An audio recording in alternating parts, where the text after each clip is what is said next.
Hey, what's up, everybody? You're listening to Cannabis Karaoke, where we ask you to grab the mic and tell your story. Get inside info from today's most interesting cannabis pioneers, and from the first note to the end of the song, listen up as you get to hear the stories of success on Cannabis Karaoke. All right, another episode of Cannabis Karaoke, and this episode is going to be a fun one because this guy has some serious fucking energy. We had to actually stop talking off the air because so much good shit was coming out, and I was like, wait a minute, we'll sit here for like 2 hours if we don't get on. So I'm really proud to welcome Aaron Silverman to the room. He's the president and co-founder of MediaJel, which if you don't know what MediaJel is, you probably should go Google it and figure it out. And then he's also the founder of OMG Farms. And I kind of want to know a little bit about how that works too, because you got a built-in marketing team around your own brand. But welcome to the studio, man. And you're actually in the house. In the hizzy. That's right. Thanks for having me, man. Where'd you just come back from? I just flew in from LA this morning and jumped in the car and drove right out here to do this with you. Good old sunny Santa Cruz, California. Well, we really appreciate you being in here, man. And I got a chance. You actually do it's just funny. This is like the interviewee interviewing the interviewer, interviewing the interviewee. I feel like this is going to bounce back and forth a couple different times. You actually have your own kind of vodcast, I would call it. Yeah, I'm glad you said that because I'm not sure what the exact name is. It's a vodcast. Is it a vodcast? I think so. You do video podcasts, and it's done really well. And you've had some I would consider some heavy hitters on there. And just like, what's the name of it? That's the Liquid Lounge. Right. So why is it called that? Because when we first started it, we launched it. We kicked it off at New West Summit 2018. Okay. And we just did. We built a podcast booth on the floor there, soundproof and everything. Had full production. And we had a bottle of bourbon and vape pens in there, and so we just kind of kept. Now you're talking, brother. Yeah, right. Got my attention with the bourbon. Yeah, so we had a lot. It was the liquid, but then there was kind of it was more of a conversation, less of an interview. So we just want to keep the conversation fluid. Yeah, I feel like we kind of went with that theme. And if you haven't seen that, you need to go check it out. What is that? Give it a quick shout, real quick. Yeah, so the Liquid Lounge, you can find it on any of your favorite podcast platforms. You can download it. It's in iTunes. Okay. You can check it out on YouTube. Yeah, and you can watch it on your website. You can watch it on the website. The video version's on the website. The audio version's on iTunes. And it's good. And it's really good. And we were talking off air a little bit about, what's the parameters for Cannabis Karaoke, and I'm like, fuck, there really isn't any. We're just going to get on and talk, and he's like, that's awesome. Let's do this. So let's start with the big one first. Let's start with MediaJel. Okay. When we talked originally, you've been in the game for a long time. Close to 15 years, you said? Yeah, I said about 14 years. Yeah, and so tell the listeners a little bit about how you take it, or first give us an outline of what MediaJel does, what you guys want to focus on, how you help brands, and then what mistakes are you seeing people make, and how do you help them with those mistakes? Yeah, awesome questions. I'm going to clarify a couple of things first, just for all of the listeners out there.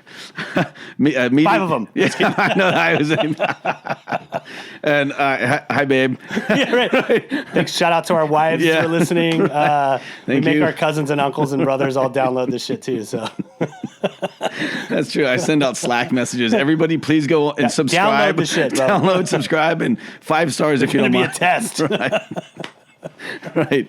So it's MediaJel with a J, in case someone's looking about spelling it. MediaJel with a J, which is cool because our logo is MJ. It's kind of a cool thing, obviously. And by in the game for a long time, I assume you mean the cannabis industry. Cannabis industry, marketing. Yeah. Like you're kind of an overall expert in that space, and that's why we have you here. Well, thanks. Yeah. So MediaJel is an advertising and marketing solutions agency driven by data, built on our own technology for businesses and brands in the cannabis industry. And it was born a couple of years ago. I was building a lifestyle app, cannabis lifestyle app at the time. And I met my now partner, Jake Litke, and he's got a heavy tech and mobile background. He launched the first app store, Verizon, way back in early 2000. And, he's just been building, mobile apps and then built some platforms, some geospatial platforms. And anyway, really super smart guy, and I brought him on board to help me kind of launch the app and handle the technical, components of it, and help speak to the engineers and translate into layman's terms for me. And we started talking about how we wanted to market the app and bring it to the market, and all of the mainstream ways that we wanted to do things and the ability to use advanced ad tech wasn't there. No. And turns out nobody knew anything about advertising. Well, data wasn't even. Yeah. I mean, data was a byproduct, but nobody knew how to interpret it or how to deal with it. It was exciting, like putting an ad on a bus bench or a billboard like that's been really cool for everybody. But nobody knew anything about advertising, so we couldn't even have conversations. But between the both of us, my cannabis and marketing and advertising on the more traditional side, but also his on the more digital side, was just a nice combination. And we've just, said, look, nobody knows anything about this in this cannabis industry. Let's start an agency, help inform and educate and bring some advertising and marketing solutions to these folks and help them build their brands in a real grown-up way, the way everybody else gets to. And because the space was, what we consider untouchable until recently. Yeah. A lot of the traditional marketing agencies had stepped out of it and were not really, so you had kind of a clear path to kind of take your pick, if you will, of the brands that you wanted to work with. Explain to me, because I'm asking you this question because internally I deal with it all the time. How do you deal with, like, when you're selecting your client base that you're going to work with, talk to us a little bit about the challenges that you see right when they walk in the door, because let's face it, the cannabis space is born on the back of criminals and outlaws that don't necessarily have a business outlook on things or even understand what it means to be a brand. So, talk. What are your requirements to work with a brand? Let's just say, like, how do you decide who makes the cut to work with MediaJel? Sure, great question. Going back as to what you had brought up about the bigger agencies. With most of them, the risk wasn't worth the reward for them. And in hindsight, they probably know a whole lot more, than we did at the time. But it wasn't worth it to them to go work with, cannabis brands and businesses and, risk, everything else in their other client base, because of it. And weren't people? Sorry to interrupt you, but weren't people also spending a big bulk of their money, like a lot of the brands chasing cannabis cups and cannabis trade shows, and so to get them to focus on the fractured market, that is what you do. That seems like we'll spend $25,000 to have a booth at the High Times Cup. You want me to spend $5,000 on my website? Why would I do that? Yeah. Like, how do you overcome that?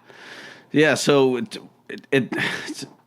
none of these businesses really have any money for marketing. They don't have marketing budgets. Sure. The ones that do, they're very limited, and they're pretty limited to trade show type things. And but there's a difference between some of the brands, the CPG products, and the retailers. The retailers, not only do they not have any money to advertise or market, they don't have nearly the money everybody seems to think they do. Sure, which is a whole nother probably podcast. Yeah, that's another hour we talk about.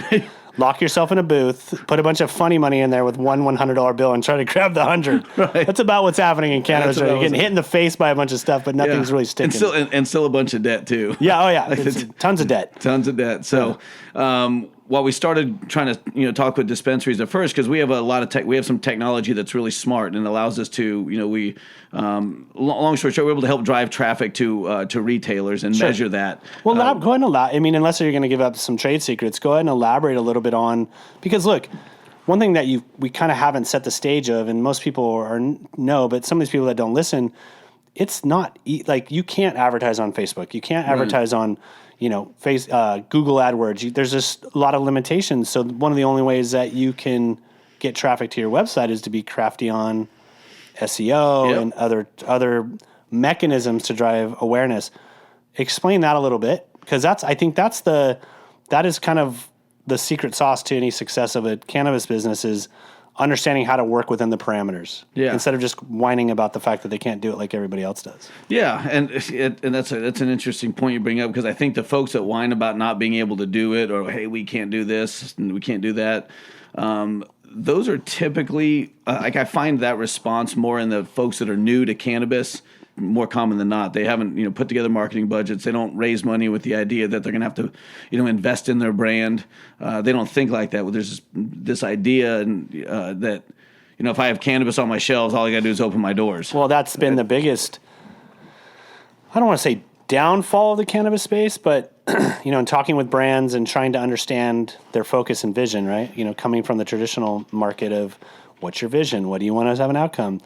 People are always like, dude, I just make weed and I put it on a shelf and it sells, but they don't understand that there's no customer attachment to that. That's not going to work forever. Like that was cool when you were breaking the rule completely. Sure. But now we have, a regulated environment, there's, permits and licenses and there's all these other things. So the free market is, going to start to demand more at some point. They're going to want, to have a better, customer experience. Sure, we've been conditioned that way. Yeah, we deserve it, especially from a retail environment perspective. I mean, now we're in a very online, Amazon type world, and to where we order.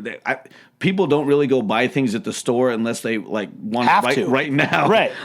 Even still, dude, I'm pretty sure there's an Amazon drone that has. I order a watch band that sits there in like 6 hours. I'm like, how does that happen? Right. But in a box that's way too big, but that's another topic too. And so I think the retailers have enough challenges, but at some point they're going to realize we've got to do something more, something different. And that's where MediaJel hopes to have at least already been there, been in their face. They're going to have to hear us a bunch of times, just like, whatever, any other brand or any other message you need to hear 8 or 10 times before it's really marinated. And so we treat it the same way. And we're trying to do a lot of education now. We don't, there are certain brands that we'd like to work with. They may or may not be ready, but overall, what we're trying to do is position ourselves as the leaders in the cannabis space when it comes to providing marketing and advertising solutions. And I say it like that because there's a lot of issues, there's a lot of problems that they're having, either not being able to market and advertise, or the way they're marketing and advertising due to whether it's a lack of sophistication, lack of acumen, lack of experience. Maybe there's nobody helping them, come up with a plan to execute and then report on that. That's what we're there for. So we can help them with small budgets and how to use those small budgets, in order to show results. Like you brought up SEO, for example. SEO is a great way to, increase your visibility, drive some new traffic to your website. And then once they've done that, you can now go retarget them from your website, right? And then start taking them down the path, and hopefully eventually, you convert them. And then after you convert them, maybe and you keep them loyalty. You didn't. And after loyalty, maybe they become an ambassador for you or an advocate, Sure. if you will, and you take them through the normal cycle with anybody else. But the biggest problem is still the mentality that I don't need to spend money on that because I got a cool product or I got a cool name or I got a cool package.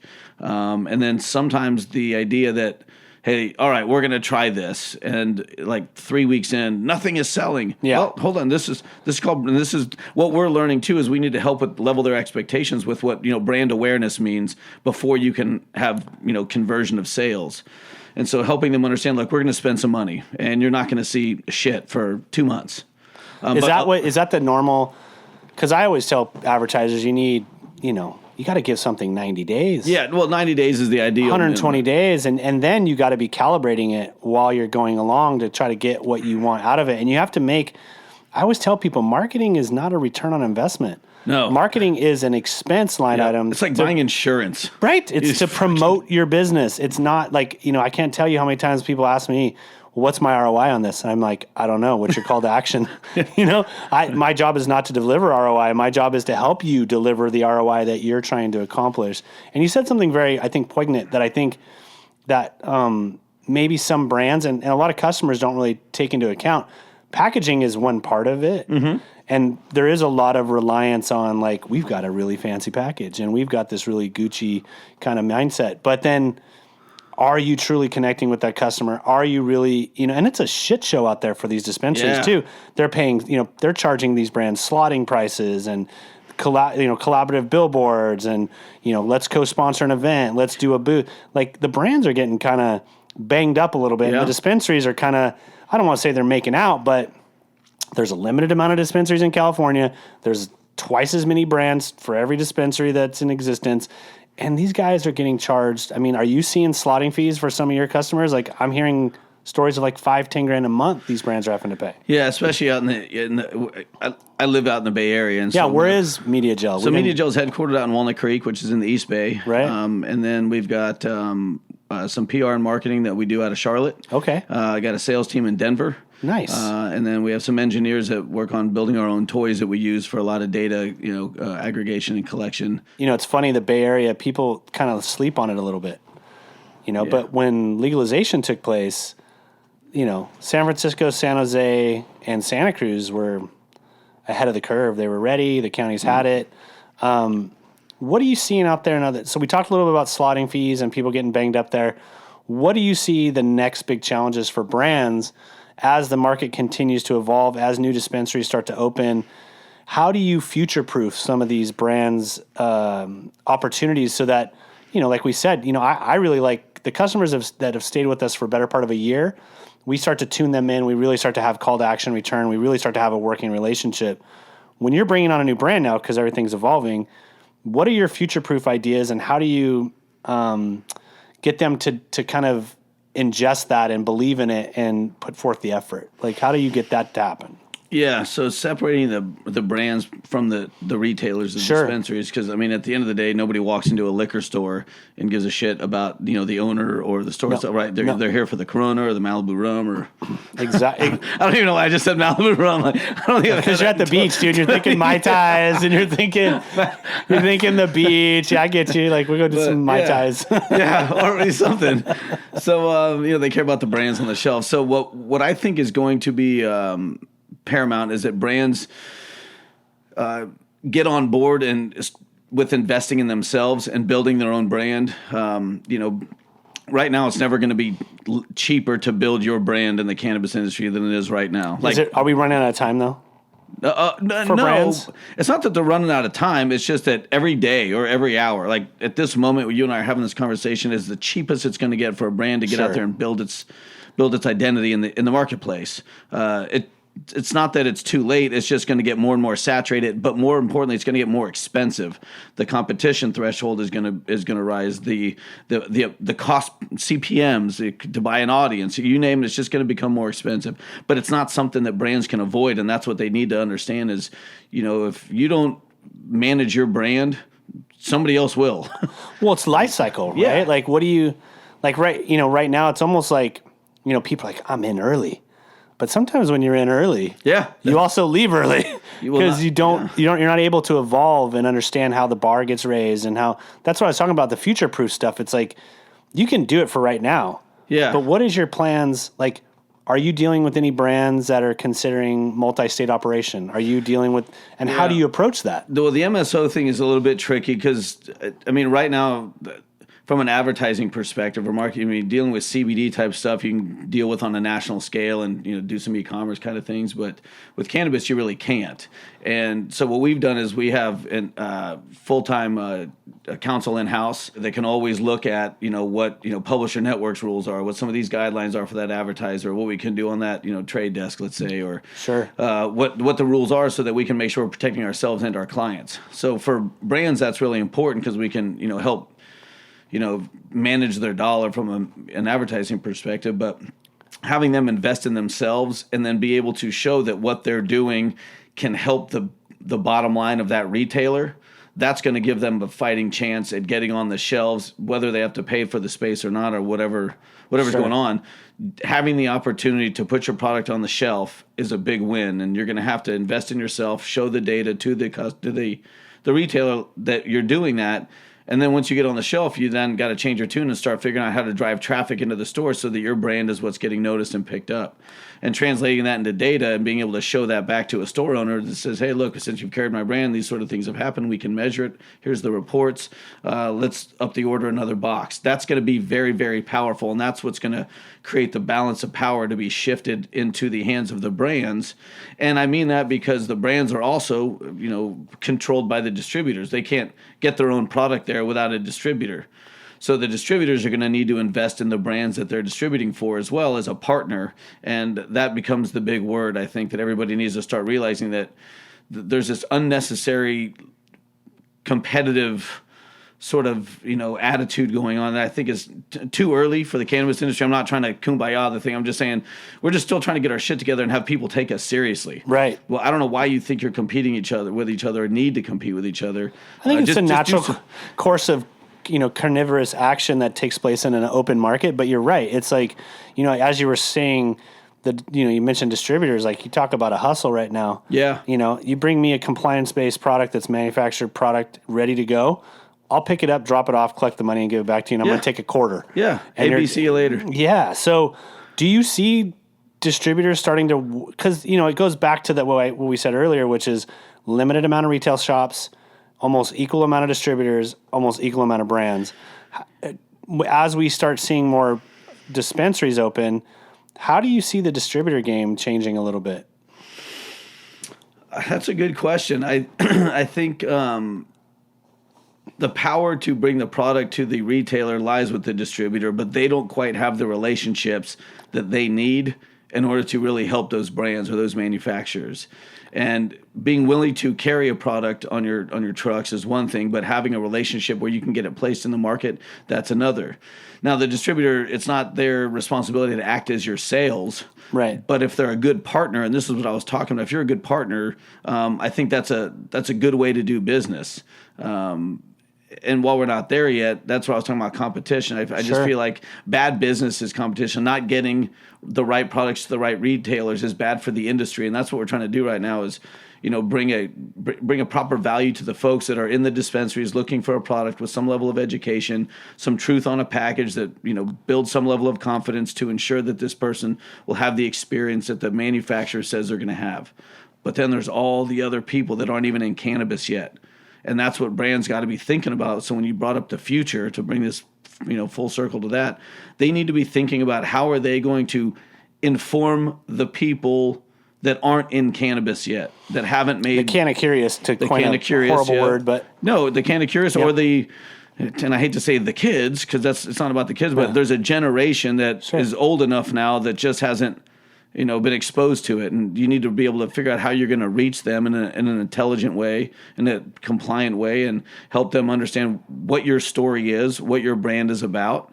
So when they're ready to try something, they like you grabbed probably a Miller High Life at some point out of your fridge because that's what your dad drank. Sure, or whatever. We're very impressionable as far as consumers, and it's funny. I went to my class reunion, and I've done well in my aging, and I was a 2 for $5 guy.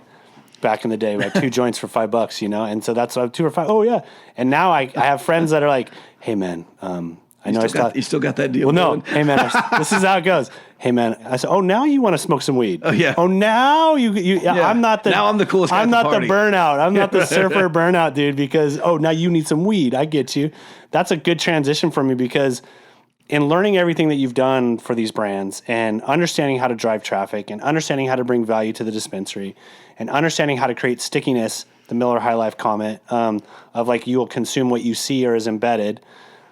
OMG Farms. Yeah. Where did that brainchild come from? How hard was it to get it to where it's at? And what do you see as the future for OMG Farms? Sure.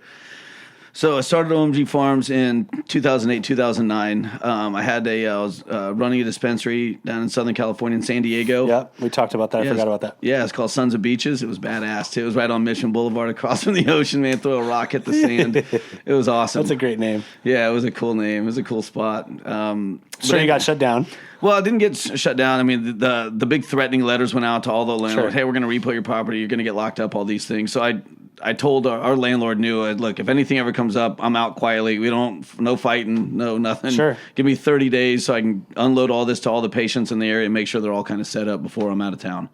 So what happened was I grew some of my own just to kind of help with margins for the shelf space, and I had a little bit extra. And so what I did was when I was out vending some of my product, I got tired of hearing we already have OG Kush, or we have Blue Dreamer, we got Sour Diesel or whatever, and so there was no brands. Everybody was just calling it the strains, and I just knew I've been into advertising since I was a kid. I'm a big brands guy, and so I knew that wasn't going to be forever. And I got tired of hearing that, so I wanted to distinguish my product from everybody else's. So if somebody liked my OG Kush or my Sour Diesel, they could ask for it by name. And I'm not a social media kind of guy, but OMG was a real trending acronym, kind of on the rise at the time, so I made a farm out of it. And oh my God, or that's what you say when you'd smoke it. And I had all these funny little things I did, and then I sort of just created this brand around my flower, and then transitioned to a more lifestyle brand that was just kind of cool for the traveling executive, and or the the yoga mom that just wanted some brandability, something she could count on. It was clean, it was consistent, it was all those things, and I'd roll up joints 20 at a time, and I'd put them in those little travel soap box. Like your travel soap, and I'd make little 20 packs of joints, and I'd put an Avery label on there with like Mike Tyson's face. Oh my gosh, OG dude. Kush. Literally back in the day, just like that was some impressive packaging. You're like, this is badass, dude. Look how badass we are, Right. That's right. And so then I just kept it going. Then a few years ago, I decided I want to bring it to market by way of a product. and I couldn't do the pre-rolls I wanted, but I was able to put together a really awesome vape pen that became the flagship product for OMG Farms. So it's a ready-to-use vape pen. It's a half a gram of some ethanol extracted oil, from Humboldt. It was real clean with some, terpene profiles that were really, really exciting, and everybody liked them. So I kept doing those, and long story short, got a manufacturing license last year, put a distribution commercial relationship together, basically completed the whole process, and we've talked about raising money, and I've talked about the business end of the revolver. We got to talk about that a little bit too. Yeah, that everybody.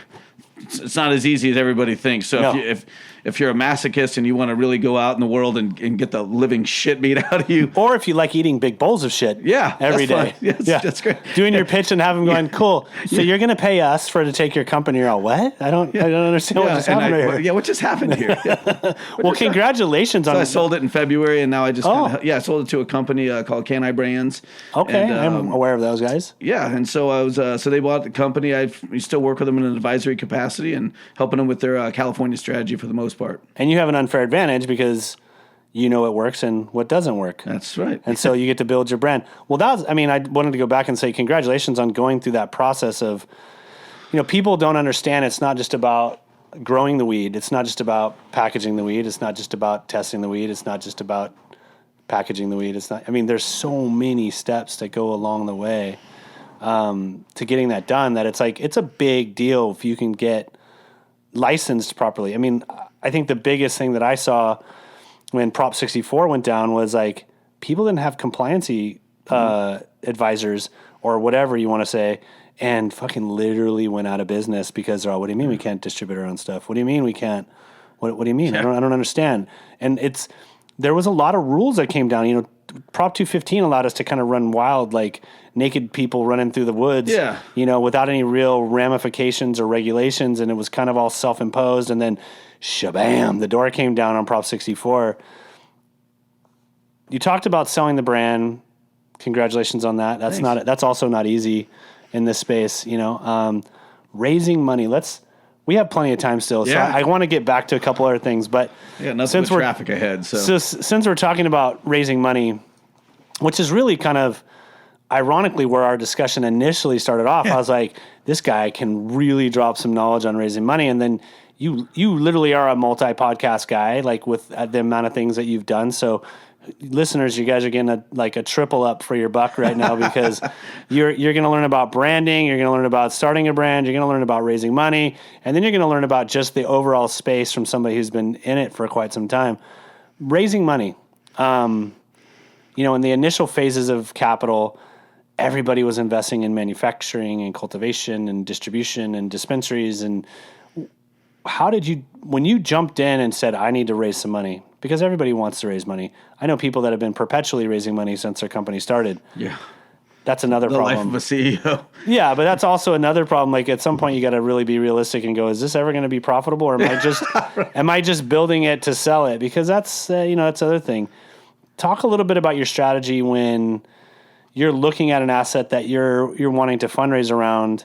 How are you identifying your valuation, how much you want to sell, who you want to sell it to? Because you might get a good valuation. I always tell people there's best money and then there's smart money. Mm-hmm. How does Aaron make those decisions?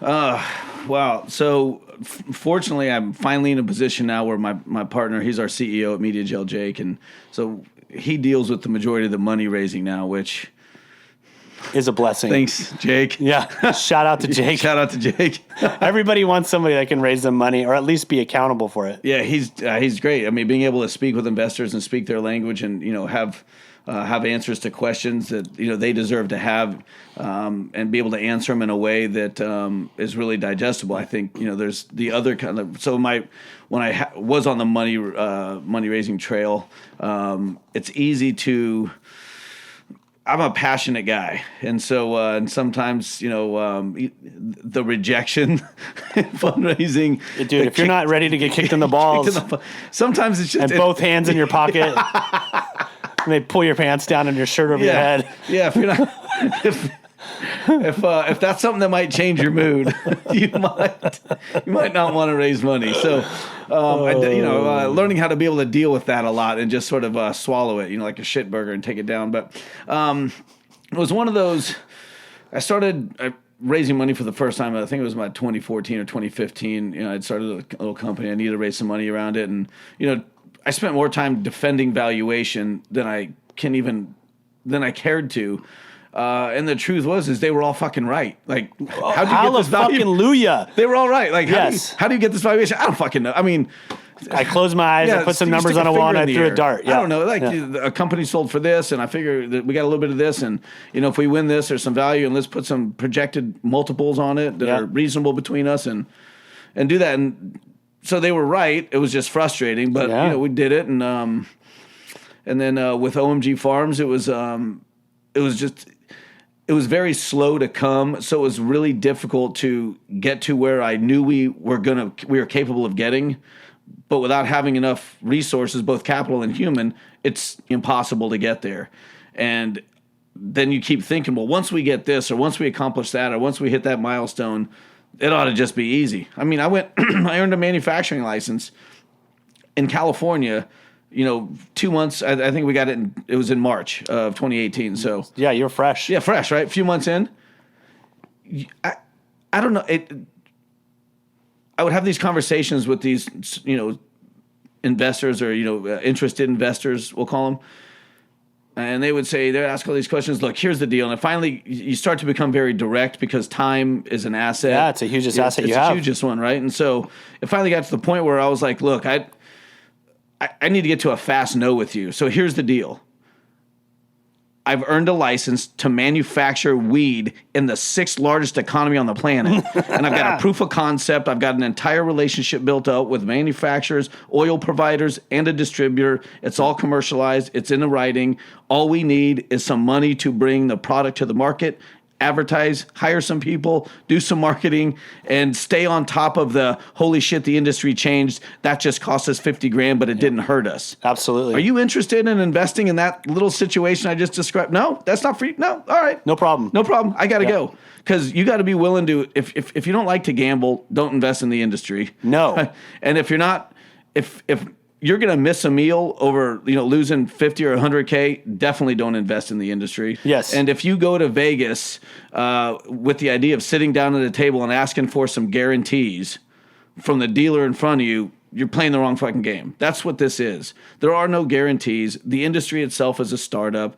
It's been born of, folks that have been, and to be fair, those of us in the space for a while, we've been doing business all along. Now, mind you, there were some guidelines, some rules that we learned how to flirt with and all those things. But, at the end of the day, we grew a product. Somebody moved the product. Somebody bought the product. Somebody took a tax. Somebody sold it. Somebody packaged it, vapor sealed it, whatever. Like, we were already doing business. All the states really had to do was just say, okay, permission granted, but let's put some, controls in place here to make sure people stay safe. And that's what we're trying to do as an industry. That's what California's trying to do. Everybody makes it sound easy, but I mean, it's a tall order, and so, that's from the investor community getting excited or wanting to have, something cool to talk about at a dinner party or in the country club, locker room, is exciting, but be prepared to tell that story and say, I just lost $100,000 investing in this one operation because,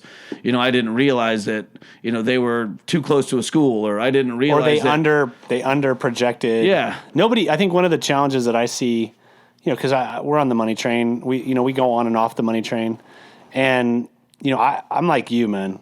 I asked for the cookie straight up. Like, yeah. Is this something, before I even get any further, are you interested in writing a check? Yeah. Or do you just want an education? Because if you want an education, you need to pay me for that. Like, I've made investors pony up money to just go into due diligence. I'm like, if you want me in due diligence and you're going to lock me up for 30 days, whatever, I need $50,000. Yep. And they're like, what do you mean? It's like, I need $50,000.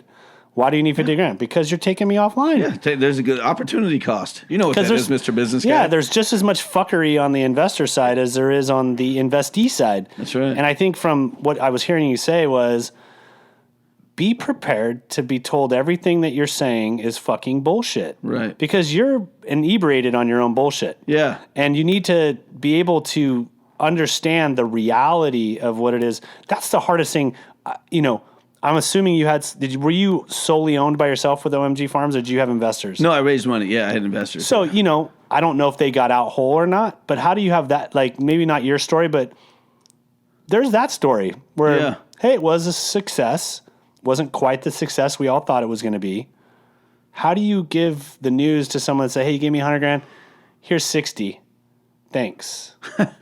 Like, that's another topic, right? No, it is another topic, and it's usually your friend. Yeah, well, hopefully they're still your friend. Yeah, right. The truth, because that can does and be can careful happen. who you take money from. That's right. Ruin relationships. Yeah, you know what they say: you want to get rid of a friend, loan them money. Exactly, it's the quickest way to do it. So how do you have that conversation? So you got to nut up. Without getting into detail, but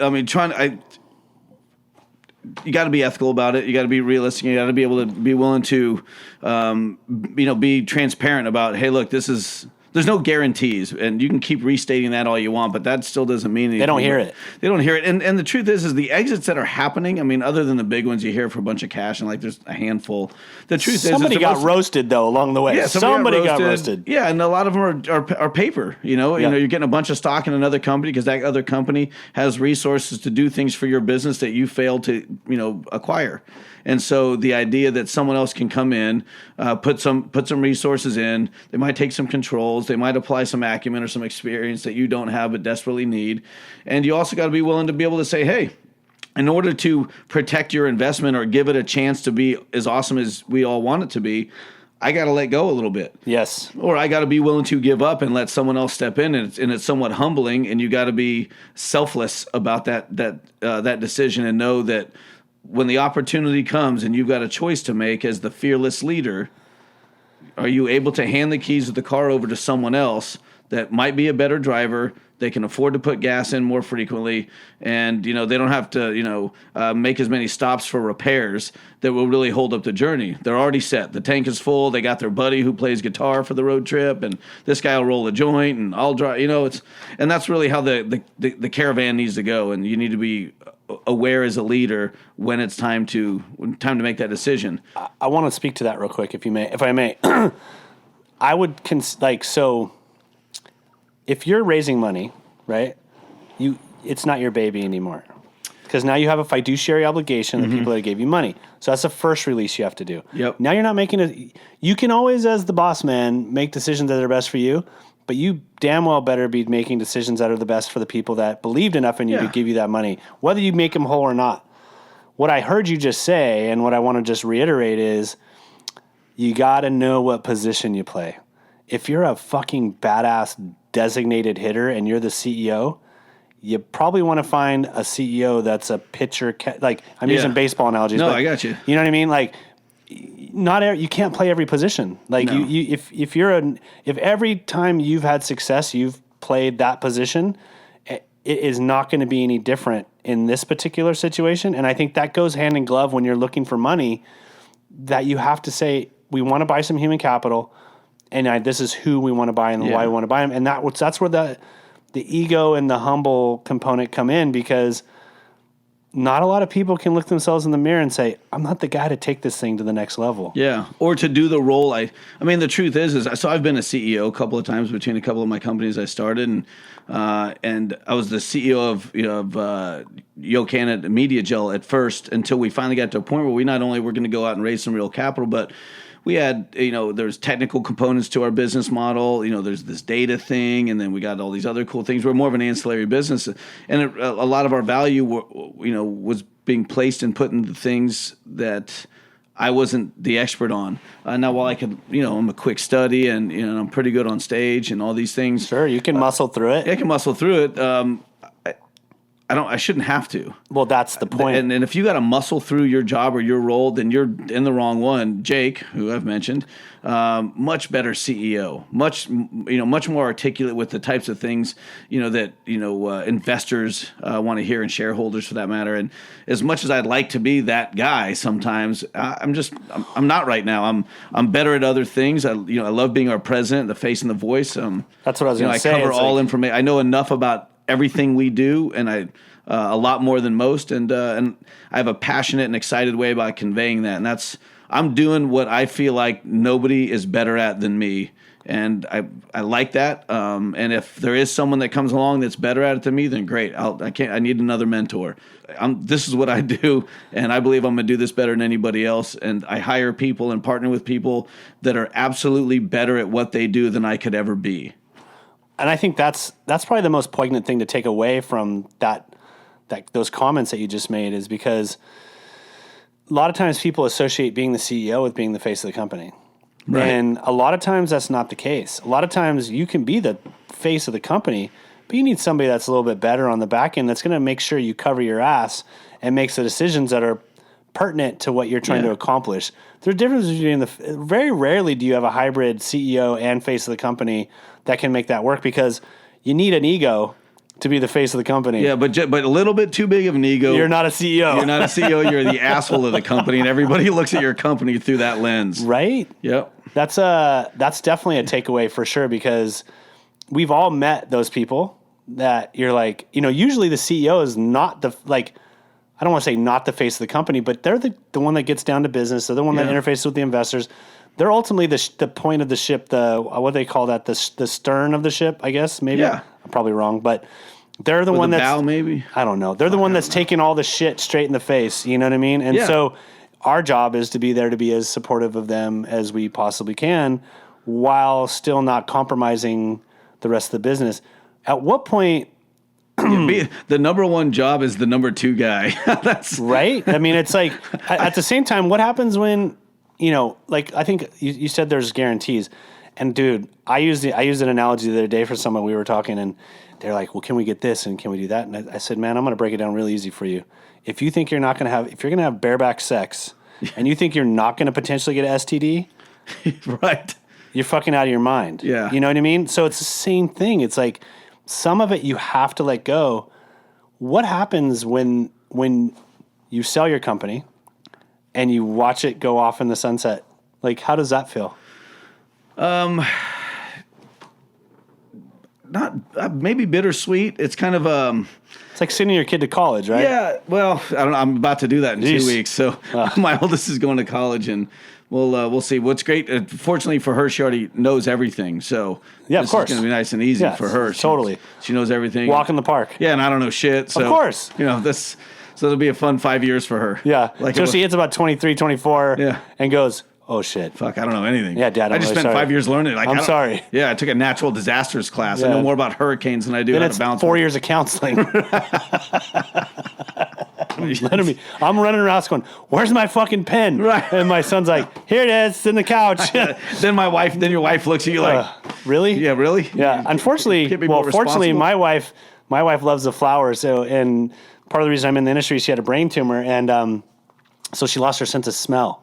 Oh. So I'll be like, "Hey man, you're smelling a little chiefy right now. You might want to take a little lap around the house or do something." But fortunately, we're good on the cannabis front, and I haven't fully sat down and had the discussion with my 11-year-old about everything, but he knows Dad's in cannabis. Yeah, he'll tell me. My kids now know. Yeah, too. He's all, "Dad, you can't wear that shirt to open house." You know what I mean? I'm like, "Whoa, shit! Thanks for reminding me." But when there's like something pot related or cannabis related on the news, my son will yell, "Dad, the industry's on."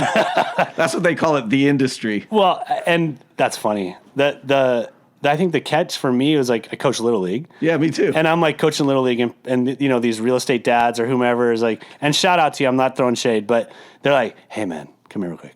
How do I get a vape pen?" "Hey, did I get a vape pen?" Or yeah, dude, I got a fucking trench coat full of shit. It's right here in my pocket. Which I have accidentally walked on the field with my vape pen and stuff. And I'm like, "Oh shit," give it to the wife, and then she takes off. But at the same time, you're like, I want to get in. How do I invest? What do I do? It's like, bro. So I just tell you, I send them my PayPal, and I'm like, "Hey, send me $150. We'll sit down and have coffee, and I'll answer your questions for an hour." Yeah. And they're like, "What do you mean?" I'm like, "Well, fuck, dude. I didn't basically almost go to jail for the last 15 years to give you free insight and expect you. How do you deal with that shit? Because you got to be getting hit up about that."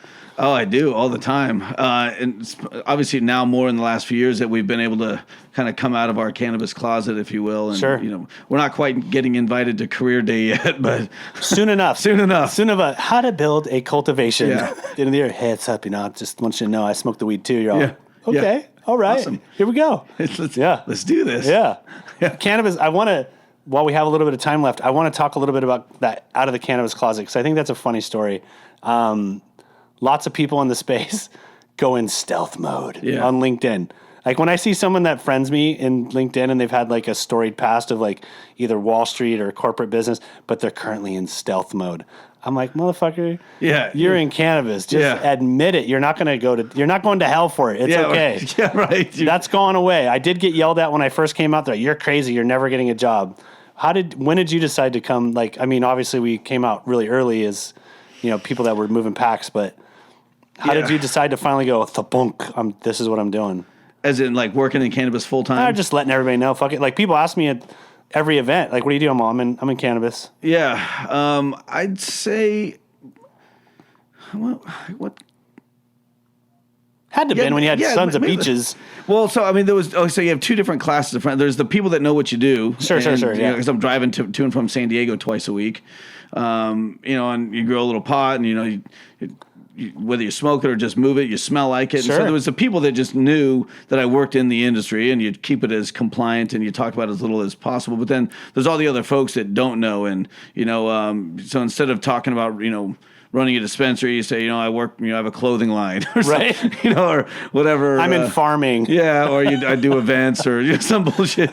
And so, I got asked this one time. I was at an event, out in Alameda County, and the sheriff of that county, pretty strict, and I mean, as anti-cannabis as it gets. And he asked me at at one of these fundraiser barbecues. He's like, "So what do you do?" We were just having a cool conversation, and he's like, "Hey, so what do you do?" I said, "I work in emerging markets." That was the first thing that came. So that's a good point, right? Yeah, that's how you. That's a good tip for people. I wasn't lying, but it was kind of like, well, what are emerging markets? You got to judge your audience and make sure you're not compromising yourself. Yeah. But sometimes you put a toe in the water. You might say to someone at a party, "Hey, what do you do?" I mean, now it's no big deal. I'm in cannabis. So what do you do in cannabis? It becomes, and you almost don't want, like, it's almost getting to the point where I almost want to lie and say I do insurance or something. Yeah, dude. Something just antiseptic that nobody wants to talk about. Because the minute you say cannabis, the minute I tell people, I'm like, well, we do TV and I work with influencers, and you may know one of them is Tommy Chong.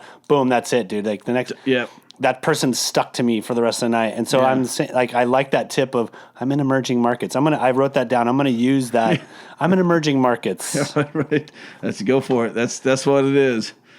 So the idea was I finally wanted to just, the whole idea all along was to polish and professionalize the industry that I wanted to work in and be open about working in. I mean, it was about 14 years ago or so, or maybe not. I was working a job while you're, in the cannabis space. So you could say you did something else. Sure. And I was miserable. I hated it. I was working at AT&T. I don't know how I got that job at AT&T as a technical sales. Like, it was the one job on the planet I should have probably never gotten or was qualified to do was that job, and I was miserable for 6 months. My wife, she just knew I hated it, and finally one day she's if you're cracking a cold one before you hit the door, because I have a beer fridge in the garage. If I'm hitting the beer fridge before I get in the house, it's a shitty job. Wife knows, shitty day today. I get it. I'll leave you alone until the beer's done.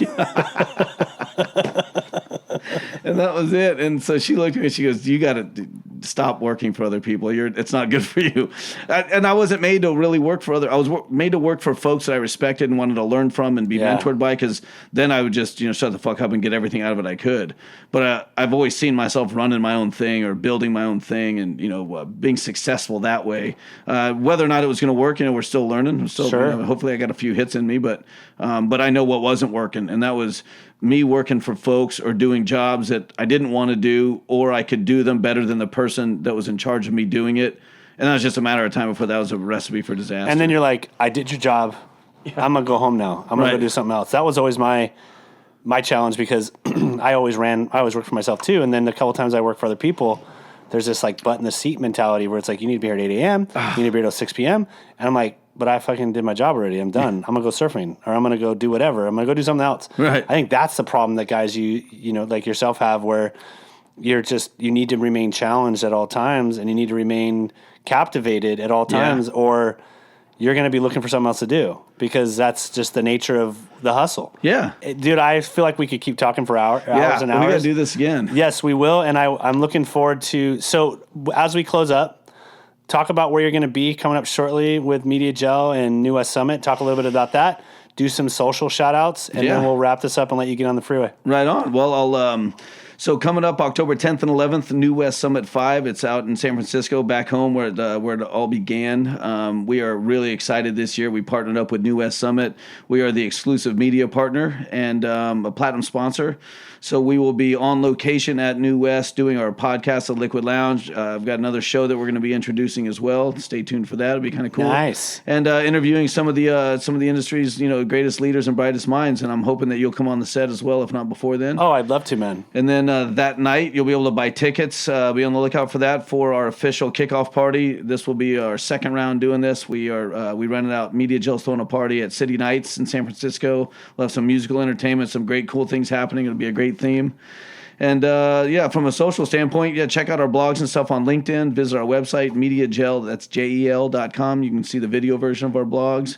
Yeah, so that's it. We got New West Summit coming up. I'll be, you can always check out wherever I'm going to be speaking, CBD expos, and hoping to speak at South by next year. That'll be rad. Fun. Yeah. Well, dude, it's been amazing to have you on. And if you are a brand and you need some really expert advice on how to drive some traffic, hit up MediaJel, check them out. Dude, thank you so much for being on the show, and I really look forward to seeing you at New West Summit, and we're going to get fucking lit. Yeah, let's go burn one. Nice. All right. Later. Late. That's a wrap. Thank you for listening to this edition of Cannabis Karaoke, another kick-ass podcast about all things cannabis. You can find us on iTunes, Spotify, SoundCloud, and our website, cannabiskaraoke.tv. And if you or someone you know would like to be on the show, please hit the book your interview button on the right. Cannabis Karaoke. Grab the mic and tell your story. Wow!